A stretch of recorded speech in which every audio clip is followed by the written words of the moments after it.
Hello, Guild Ballers. Welcome to Superior Strategy, the podcast where we break down the tactics, teams, and mind games behind Guild Ball. We're your hosts, Carlo and Jared, the biggest Honor fanboys in the West. Today we're addressing a question often asked and an important decision for competitive play, making a roster and picking your squad. In Guild Ball. What is a 12? That's the first question. Yes. Specifically in tournaments, you're required to turn in a roster. This roster, or squad, that's where squaddies come from, consists of the guild that you're going to be playing, as well as the models that you've selected to represent said guild. For the most part, that's 12 models. Yes, if you are playing one of the minor guilds, you will only have access to 8 models, so just the name of the guild will suffice. Okay, so what is a 12? A 12 consists of 1 or 2 captains, 1 or 2 mascots, and the rest of the slots can be filled with squaddies. The meat and potatoes, the bones of the guild. So Jared, what are some of the things that you think about when putting these together? So I have a few things that I think about. One of the first questions I ask myself is, does each captain have a specific set of squaddies that they like to run with, or are they a little bit more flexible in that regard? I also think about, do I have or need some kind of tech piece for bad matchups? And then also, am I planning to run like a 2-2 game plan, a 4-1, a 3-0, or a 0-6? And does the roster that I'm building support that game plan?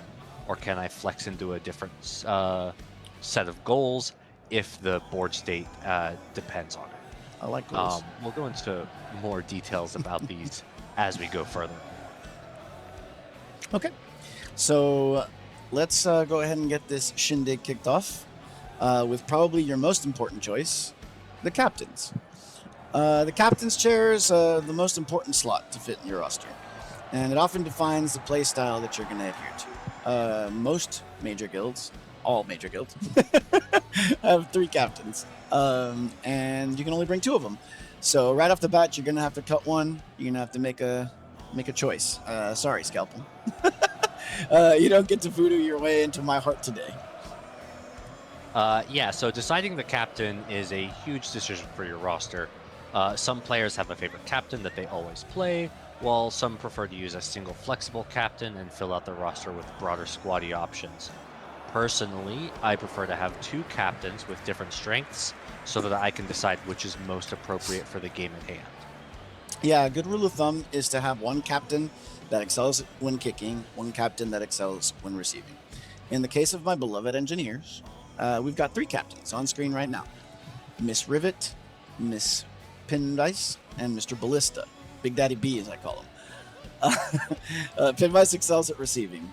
Rivet excels at kicking, and Ballista can do both, but doesn't excel at either. So putting together the right cogs for the jobs, maybe narrow down by which captain you leave tending the factory. And then after picking your captains or captain, mascots are the next natural choice. I'd say it's more common to only use 1 mascot in your 12, but it's definitely not the only way to play, especially for guilds that have notably different mascots like fish and blacksmiths. Hey, there's Cast right there. Best mascot in the game. Anyway, there are a few guilds that I personally would take both mascots in my 12. Butchers, I think, if you're playing Fillet, you could have a use case for both of them. And in my playstyle for Alchemists, I always take both. Naja's amazing at killing the ball, but Flask provides so much value for the team with Beaker Keeper. And then once you've filled out your captain and mascot slots, the rest goes to the squaddies. This is the bulk of your roster where you'll find a lot of support and your flexibility. I would start with figuring out which squaddie and captain combinations work well within your guild. Like the original Bash Bros of Guild Ball, Tapper and Hooper. They've got sticks and they want to whack you. This is true. And then once you've identified those key combos, I'd say you probably look for some models to support the strategy. This can be squaddies that need little influence but still affect the board state. Batteries like Ocalculus or Vet Hemlock. Some characters also have powerful support tools like Singled Out and Tooled Up. that you may want to consider including, such as O'Hearn and O'Rage. And then the ones that you see a little bit less are like the tech picks and the counter picks. Tech picks are models that are great in certain matchups. So you're playing, maybe like you're playing against alchemists or rat catchers, where you know the models are going to have like a bunch of conditions on them. Bringing models like Burnish with what's it called, Reduction, I think, or Yep. V Brisket with Field Medic can help you a lot on the momentum race, because you can get rid of all of the strength of the alchemists and the rat catchers if you do all of these at the correct time. And then counter picks as well. I mean, counter picks are a bit more nuanced these days, but they do still exist. Say you're playing against marbles or any less important countercharge piece. It would behoove you to bring something that can get around it, like Snakeskin with Where They Go, O'Hearn with Teleport into a Forest, anything with a place, anything with a Stamina Jog, anything with Stoic, so that, you know, that pesky monkey / potato man doesn't ruin your day like they normally do. Mhm. Another great example is Mallet into goal scoring teams and Silence into teams that rely heavily on activation order. Another important part of building a roster is figuring out what your plan to score points will be. Some teams are very flexible, able to range from all takeouts to all goals.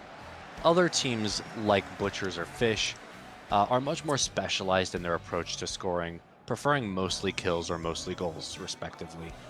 This will come up more in the drafting a squad step, but it's important to note what models you're bringing in your 12 that actually score points for you. This is an important note, especially for Morticians, because they tend to have a lot of tech pieces, and you have to actively make sure you include an output model with your squaddies.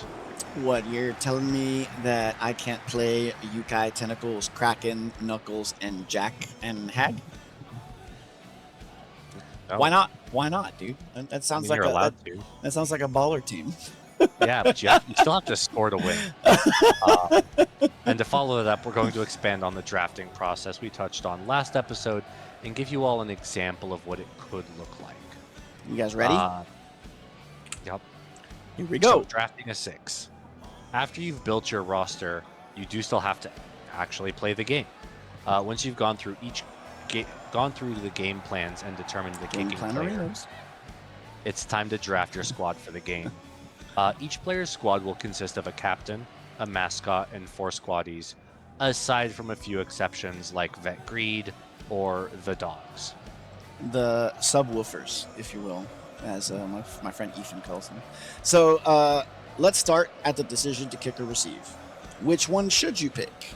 This heavily influences which captain you would want to play, as we discussed previously, and some captains are better than others at both. And you may also want to pick a captain for the matchup regardless of kicking or receiving. An example would be like picking Steeljaw into Masons is kind of a universally good idea. It's Another not fun. situation another situation may be that the captain you usually kick with doesn't line up well into the captain you expect them to usually pick on receiving, so you may shake things up a little bit. After that, we can delve into some of the topics we have talked about. Matter of fact, why don't we just do it live? We've got our 12s here on screen. I've got Midas and Smoke, both mascots, as I mentioned here, because I wanted to show you a 12 where we have both mascots. And then I've chosen these 8 squaddies: Vitriol, Original Calculus, Catalyst, Crucible, Mercury, Venom, Compound, and Kami. Yeah, so then on the other side we have the Farmers. Funny enough, these are the 2 teams that we both started playing the game with. Oh yeah, It's a little bit of a callback here. Um, floorball Jared days. with newer models. So on the right side, we have the Farmers with Grange, Festival, Buckwheat, Amber, Vet Honor, Jackstraw, Millstone, Plowman, Tater, Windle, Lamb, and Shearer. And you'll see here, this is an example of a team that only has a single mascot. Hmm. Well, So now that we have the teams, a random roll has decided that I get to choose whether I want to kick or receive. mhm. As a farmer player into Alchemists, I feel confident kicking because I'd rather fight smoke with my large health pools than try to protect the ball from Midas. Um, and Midas tends to prefer to kick. So I choose to kick with Festival here, and Buckwheat is my only mascot option, so Buckwheat's there. Okay, so the first squatty choice is on me. I would prefer to kick with smoke. However, farmers is an exception to that, which I had learned the hard way back in those days when we were learning how to play the game, because they have really big health pools and they take way too long to kill. So in this particular case, I think I would choose Midas, and I would take Flask probably, and I'd lean more into a 3-0 win condition with a flex into a 2-2 if it happens. I know that farmers have a lot of pitchforks and 2-inch melees, and alchemists don't have a lot of 2-inch. So I feel pretty safe that my first choice here would be Vitriol. Right. So seeing as I have Festival and Buckwheat, we got Midas, Flask, and Vitriol across from me. I know that I need to start working on a plan to score victory points. With farmers, I have to split my picks between planters for support and setup, and reapers for output.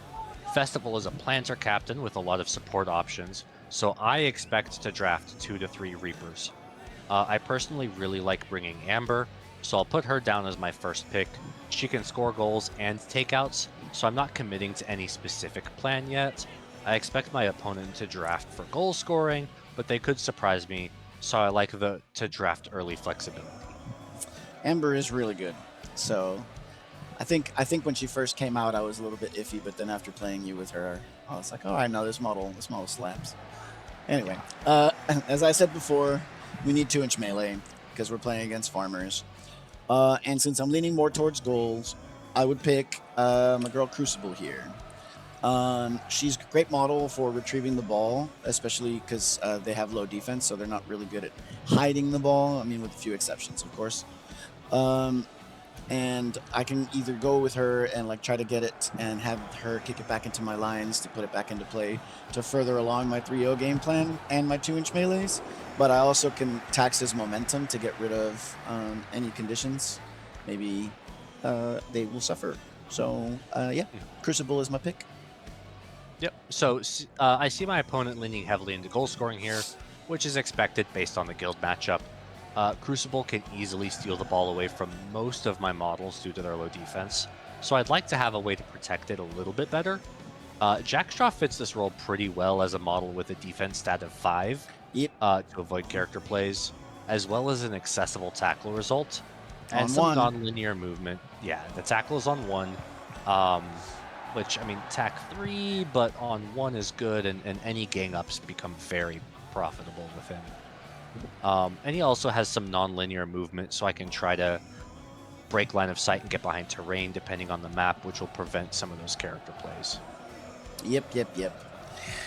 So normally in the draft process, you really start making like the really tough decisions here on the 5th pick. So you've got your captain mascot, and I think with your first 2 squaddies, like you're like kind of like starting to like lean a certain way, and you're gonna have to make some of your hardest picks in the draft here in the last 2 models, because you're gonna probably have to leave behind that you know you may need, but your opponent isn't showing you enough to maybe lean one way or another. So here, I'm gonna bring my guy Mercury here. I can bog down his movement by putting those pipe plates and putting burning everywhere. And I have a way that I can potentially also get the ball off of Jackstraw by punching a lower defense model and shooting a fireball at Jackstraw with his new rule. I think it's called fission or fusion. I don't remember. It's one or the other. And I can also, like I said, put down the pipe plate AoE to slow down charge lanes with good positioning. But this Mercury guy, Mario, as I call him, he's he's got a soft spot in my heart for Alchemist. He was like one of the reasons I wanted to play them because he's just a cool guy, man. I got a burning love for him. Burning. Yes, it's on fire. Another model I really like to pick in general, but who I think is also very good here, is Vet Honor. This being the first time on our podcast that Honor has been picked.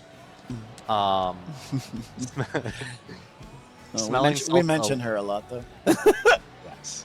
Honor is Smelling Salts allows me to remove conditions in an area, and her heroic surpassing strategy can reposition my squaddies in a pinch. This has been great this can be great for extending Amber's reach or for protecting Jackstraw from that pesky Mercury.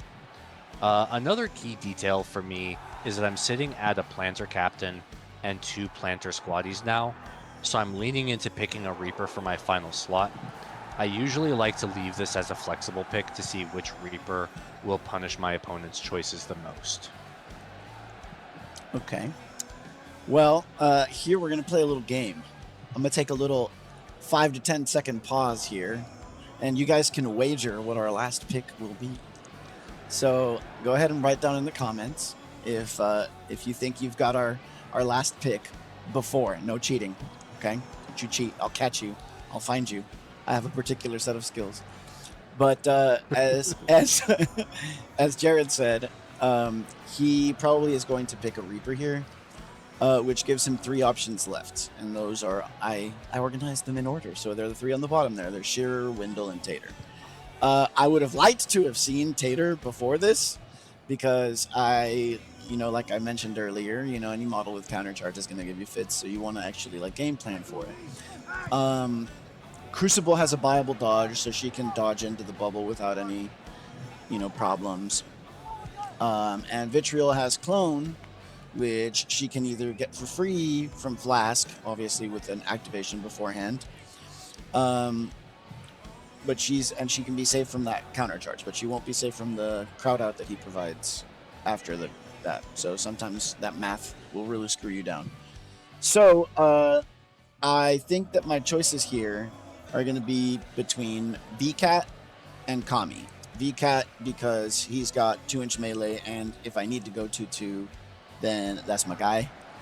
And Kami because she provides another way to get around Tater's countercharge with her place.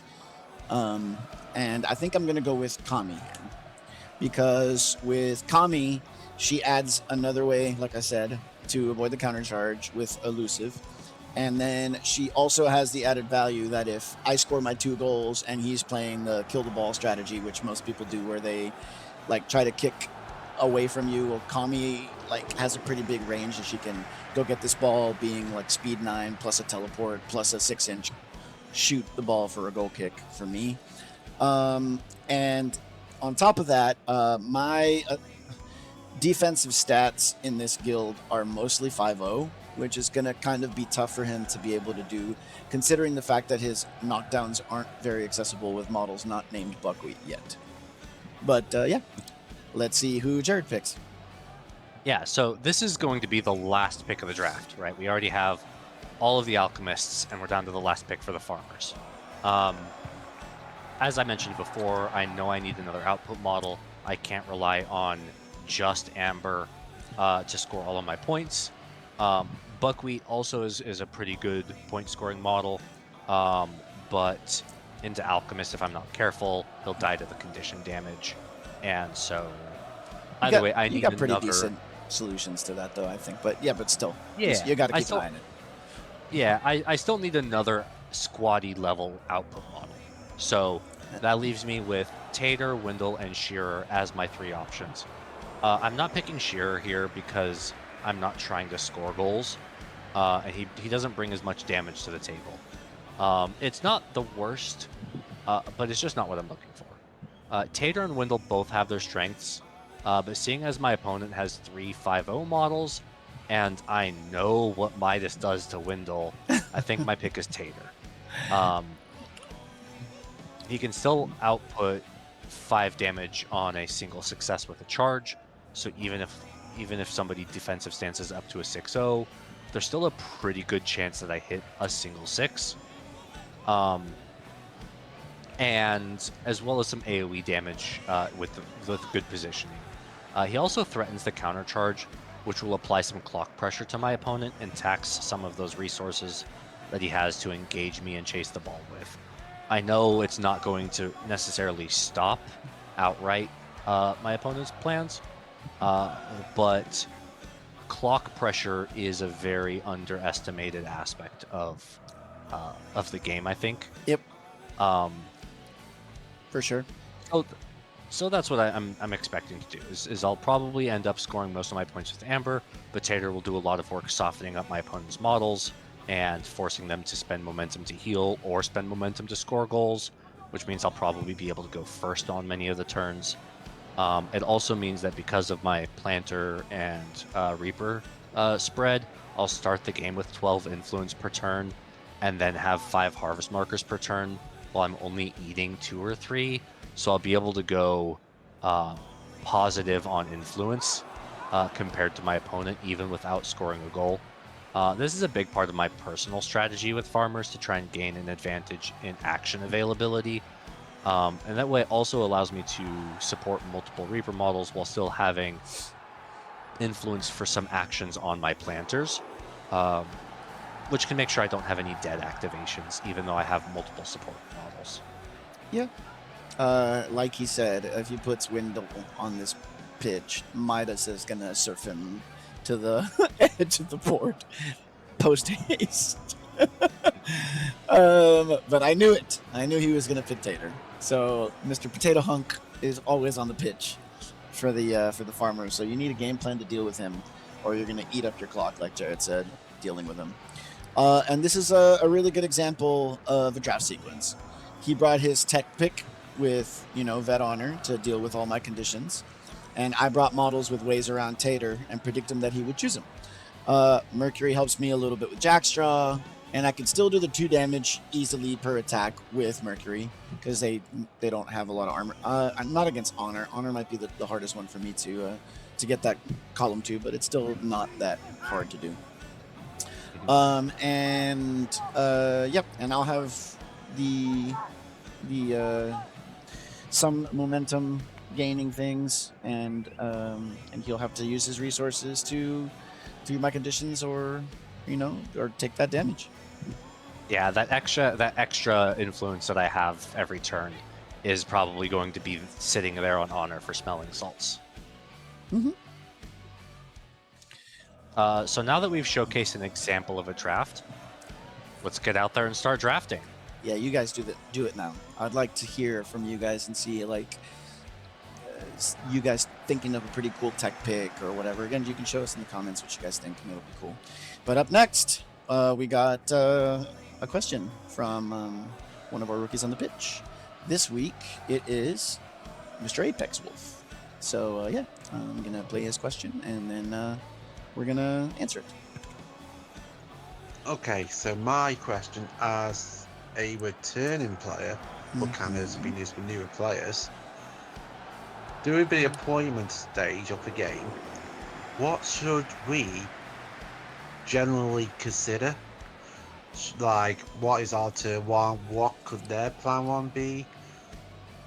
Do we put our strikers on the flanks, or what should we consider? That's actually a really, really good question. Because sometimes poor positioning on turn 1 from either team can just lose you the game. Not all the time, but if you don't have a model as the receiving team to go pick up the ball safely, you might just that model could die. The model might not be able to pass the ball back, and you won't have momentum. So if he takes his kicking model and charges you, you can't react to it. Not necessarily. You mentioned about the strikers on the flanks. That's like a pretty good strategy, normally. So I wouldn't say that oh no, you shouldn't do that. But what I'm thinking is you want to see where the ball could go from the kicking model and plan accordingly. For example, I'll take my 6. So I would say that Vitriol or Kami are the 2 best models to score on turn 1 for me. Midas as well, but I really don't want to overexpose Midas unless I need to. So what I would do is I would probably put Midas in the middle, put Kami on one flank, because with her speed 7 and being able to shoot the ball and re-kick it, it's pretty easy for me to gain control of it. And then I'd put maybe Crucible on the other side, so that way if she needs to go get the ball, she's got an 8-inch kick back to the line, and I don't put Vitriol out there because I want to score with Vitriol, because she can get in there and do it safely with Clone. What do you think, Jared? Yeah, so with deployment, there's so many things to consider. Kicking and receiving, where you put your models, can be very important. To look at my team as well as the kicking team, I know I want to probably threaten Festival's Legendary on turn 1. So I want to make sure that all of my people are set up on turn 1 to be within her Legendary, so I can get my whole team up the pitch. I don't have to do it on turn 1, but threatening it is always a good idea. And it's what, 6 inches from her?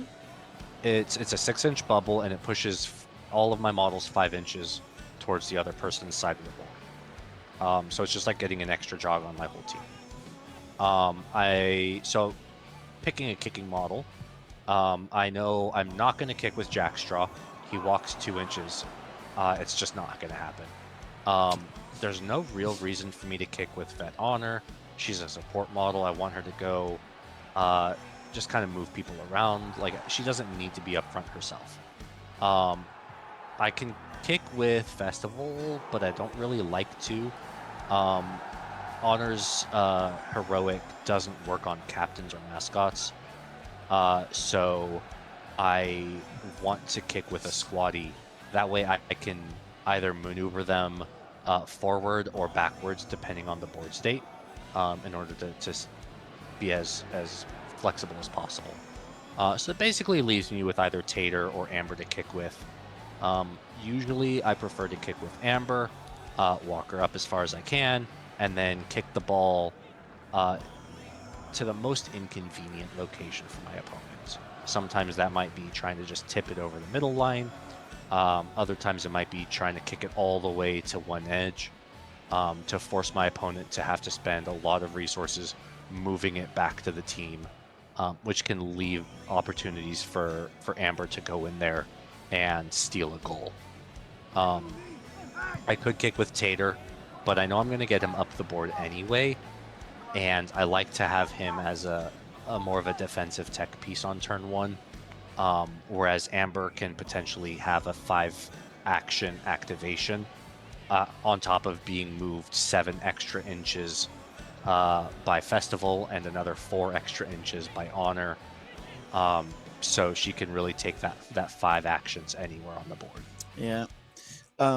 Another good rule of thumb is to know your ranges. If you're receiving... let's say you're playing Butchers, you're probably going to have Cinnamon. Same thing if you're kicking, and Cinnamon likes to give people +2 movement on turn 1, and that's a range 4 character play from the model you place it on. So getting the most bang for your buck would be to leave your models in a 4-inch bubble there. So just know your ranges. Some cool little sneaky stuff that I like to do as a Masons player is I will kick with the model, but I will leave them within 4 inches of Granite. So if that model were to suffer range character play damage, well, Granite gets a free jog up the board. So it's just little things like that you start picking up when you start playing the game, and we'll go a little bit more into deployment, further little tricks and stuff like that in a further episode. The next episode, actually. Oh, is it the next one? Oh, cool. We'll talk about deployment next. Thank you guys so much for the warm welcome to Superior Strategy. We really enjoy everyone's feedback, and so next time I guess we're covering deployment. But until then, play nice, roll dice, and don't forget your monkey. All right, guys.